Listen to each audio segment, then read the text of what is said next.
kimsingi sio misa yake ya kwanza, ila ni misa yake ya kwanza kuadhimisha kama mwadhimishi mkuu. Misa ya kwanza aliadhimisha siku ile ya upadrisho akiwa ni kuhani mshiriki, ila leo anafanya misa kama kuhani kiongozi. Na sisi kama ndugu zake mapadri katika rika ya upadre tunaadhimisha pamoja naye, na sisi waamini tumekusanyika kwa ajili ya kumshukuru Mwenyezi Mungu kwa baraka hiyo aliyomjalia. Ndugu zangu wapendwa, leo tunapomsindikiza padri wetu huyu anayefanya misa hii, anayeadhimisha misa ya shukrani, akitazama nyuma anaona kuwa ni zawadi ya upendo ambayo Mungu amemjalia katika maisha yake. Ni zawadi kubwa, ni zawadi tu aliyoipata sio kwa mastahili yake, bali ni kwa sababu ya huruma ya Mwenyezi Mungu na upendo wa Mwenyezi Mungu. Hivyo na sisi tunao kila sababu ya kufurahia huruma ya Mwenyezi Mungu, kufurahia upendo wake kwa zawadi ya Padre Alphonse Komeza. Naomba tumshangilie Mwenyezi Mungu.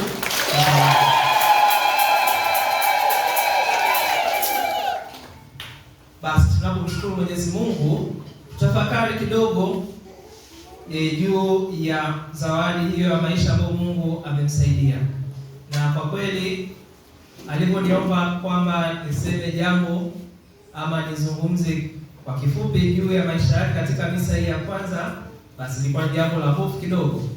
Katika urika mara nyingi huwa wanachaguliwa mapadri ambao umri umekwenda, lakini akaniomba mimi niwe muongeaji katika misa hii. Basi ndugu zangu wapendwa, tukifuata neno hilo la Bwana wetu Yesu Kristo, nifuate.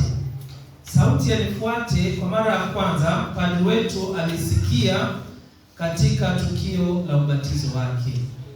Hapo sisi wabatizwa wote kwa mara ya kwanza tunasikia neno hilo nifuate katika tukio la ubatizo, kwa sababu katika tukio la ubatizo ndipo tunapofanywa kuwa Wakristo. Tunapofanywa kuwa wanafunzi wa Kristo, tunaitwa wa Kristo. Kwa hiyo kwa nafasi ya kwanza aliitwa katika tukio hilo la ubatizo. Na Yesu anaita kila mtu kwa namna yake. Kwa hiyo tunashukuru sisi ambao tumeitika kama wabatizwa, na tunashukuru kwa namna pekee baba yetu ambaye pia aliitika wito wa kwanza kuwa Mkristo. Asingeweza kuwa padri Mkatoliki kama asingeitika kwanza katika nafasi ya kwanza katika sakramenti ya ubatizo. Katika neno hilo nifuate, akaendelea kusikia sauti hiyo ya Bwana baada ya kumaliza shule ya msingi na kuendelea na masomo yake na hatimaye kumaliza kidato cha 6. Akasikia tena sauti ya Bwana kwa namna pekee ikimwita, ikimwambia nifuate. Na hapo ndipo hamu ya kuingia maisha ya kiseminari ilipomsukuma hadi kujiunga rasmi katika malezi ya useminari. Kwa sauti hiyo ya Bwana ilipomwita kwa namna pekee baada ya kumaliza form 6, kuna sauti nyingi zinazo zikatuita.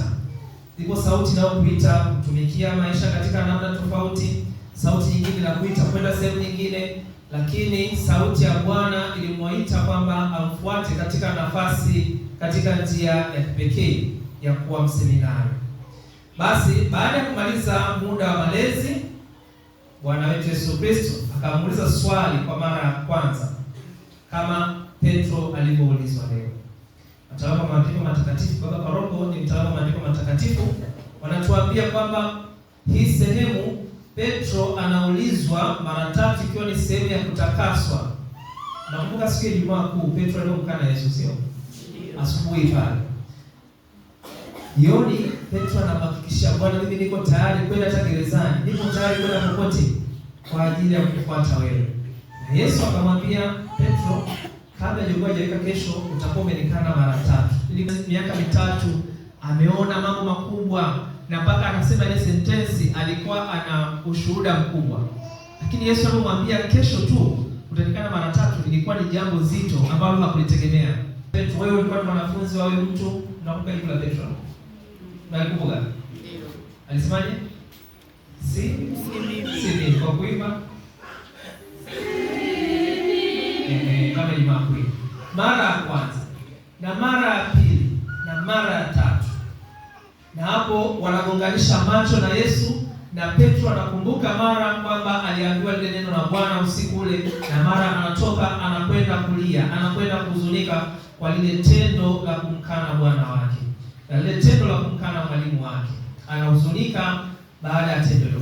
Na ndio maana baada ya Yesu kuwa amefufuka, anapowatokea mitume, anarudia maneno yale yale ili kumtakasa Petro kwa dhambi ile aliyokuwa ametenda, kwa kosa lile aliyokuwa amelitenda baada ya kuwa amemkana mara tatu.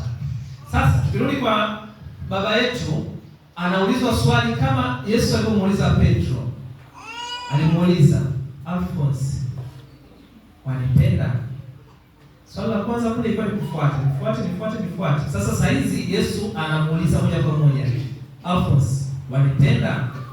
Na ndipo akiwa mlelewa, wanapojiandaa kwenda seminarini, Alphonse alijibu, ndio Bwana, wewe wajua nakupenda.